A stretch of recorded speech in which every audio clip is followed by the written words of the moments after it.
What's going on, guys, and welcome back to another video. So we got some very important things that we need to cover because today we heard from Federal Reserve Chairman Jerome Powell. I want to address what he actually had to say because interest rates are going up. We know that, but how quickly are they going to go up? How intense are these going to be? And what does this mean to the American people? I will discuss that in today's video. We're also going to talk about deficit reduction, what we're seeing here, and there's a new push. There's really a new push by the Biden administration. I want to explain what's going on and what this could mean moving forward, and also address some issues we are seeing with Mexico. So let's get right down to it. Now, one of the big stories out today, if you follow the stock market, I do. And so one of the things I was looking into was, what did the Federal Reserve Chairman Jerome Powell have to say? Well, we know that inflation is one of the biggest worries amongst Americans, and it has been for quite some time.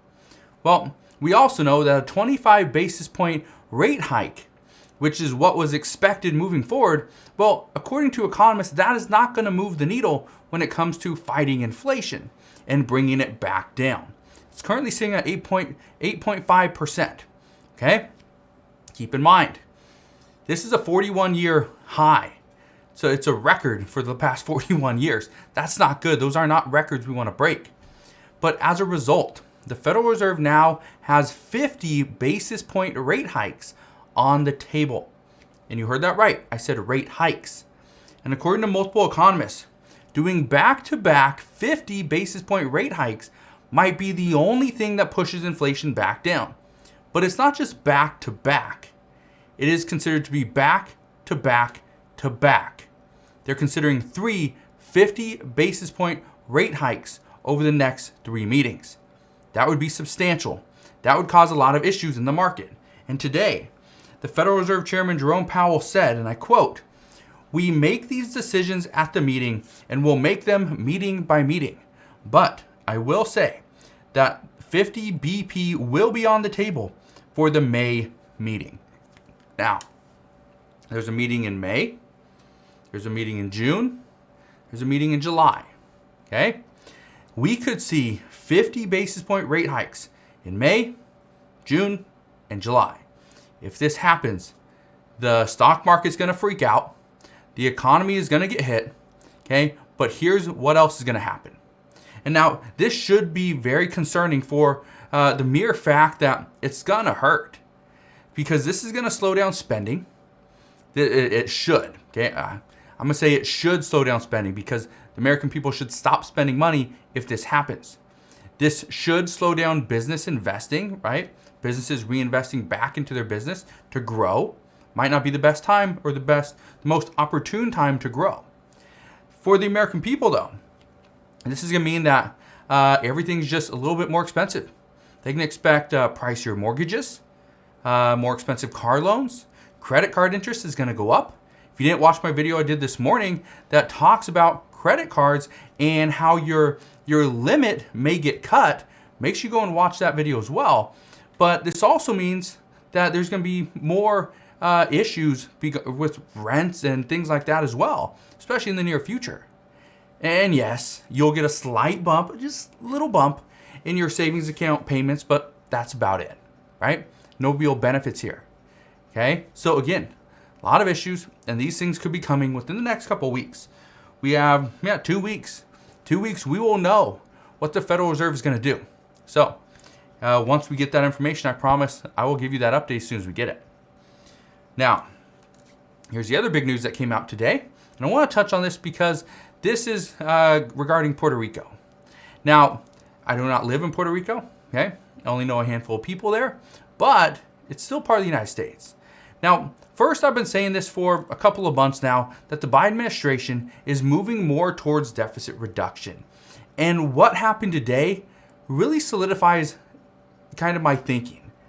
Today, the U.S. Supreme Court ruled in favor of Puerto Rico's exclusion of the government program offering benefits to low-income elderly, blind, and disabled people. This means that welfare benefits that would have cost roughly $2 billion per year will not be going out. Now, I bring this up because this is what we could see. And again, this is, okay, I don't want to say this that Puerto Rico is treated exactly like the 50 states, okay, because they're not. It's just not the way it has been, and it's not the way it's going to be moving forward. But according to Justice Brett Kavanaugh, he states that extending these benefits would have had far-reaching consequences, which would mean additional financial burdens for the people of Puerto Rico. One of which, he says, residents could be required to pay federal income tax, which they do not currently do. And so that's what they're looking at is, okay, we do not want to give out, and I know this is coming from the Supreme Court, but just understand the Biden administration, and really Republicans as well, they don't want to give out additional benefits to somebody that isn't paying into the system.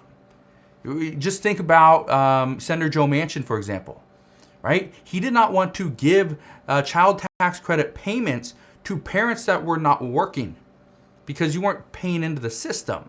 So why should you get some of those benefits? Now, again, what looks to be happening right now is every government agency is now looking at the bottom line and trying to find ways to reduce our national deficit in one way or another. So keep that in mind, because that's what, according to experts, that is what we are going to see. We're going to see some of these social programs, change. They're going to have to adapt because we have a new path that we need to try to hit, and that's deficit reduction. All right? So just keep that in mind. But now let's talk about what is happening down in Mexico, because this is pretty important, and this is actually very delayed news. Because yesterday, it was actually announced that Mexico's elite unit that worked with the United States on narcotics investigations, well, they've closed down. And when I first read this, I thought, well, that's interesting. Like, that means we're going to see narcotics just going over the border pretty easily, right? Well, this didn't just happen. According to Mexico, this unit closed down last year due to reports that it was infiltrated by criminals. So it's not new. This has been going on for months, but we're just now finding out about it. And now we already have multiple lawmakers that are saying that they're deeply concerned with this decision. Not only will this impact narcotics being smuggled into the United States, this is also going to cause even more issues down in Mexico with the cartel. Well, according to Congressman Michael McCall, he said today on Twitter that, and I quote, "Mexico's continued undermining of security cooperation is deeply unsettling. Both nations benefited from tackling the narcotics trade," which they did. So it'll be interesting to see what happens there, but as of right now, that unit is no more. Now, do have some good news for those people that are looking to buy a house, and I want to address what's going on because for the past couple years, I've been talking about affordable housing and how, I don't know, this might be it, right? This might be the peak. I remember saying that back in pretty much when the pandemic first started. Oh, this might be the peak. It might be time to sell your house. I didn't sell, but I'm glad I didn't. And then about 4 months later, this could be the peak. COVID doesn't look like it's going away. Well, it kept rising, rising.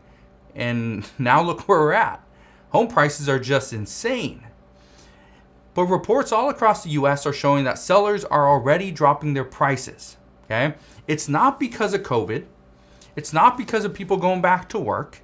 It's not because of, Americans have more savings than they ever have in the past. It's not because of any of that. Sellers are starting to lower their prices because interest rates are going too high. It's over 5% for a 30-year fixed rate mortgage. This means you might have a better chance now of getting a deal on your home. But at the same time, keep this in mind, as the price drops, what it normally does is it actually picks up more eyeballs. People start to see it. Like, oh, that person's motivated. I'm going to go put in an offer. And then you put in an offer. The next guy puts in an offer. 5 others put in an offer. And now 7 of you are competing for the same home. Guess what? The price is probably going to be a little bit higher as well. So, here's what experts say. Experts say that now is the time when you need to have all your paperwork, all your ducks in a row. Have your pre-approval letter. Don't just have a pre-approval and don't have the actual letter. Have the pre-approval letter, have a copy or a statement from your bank that says how much money you have in savings so that they know, okay, if I'm going to put 20% down, do I actually have 20%? If you don't say you're going to put 20% down. And then experts say be quick to put in an offer.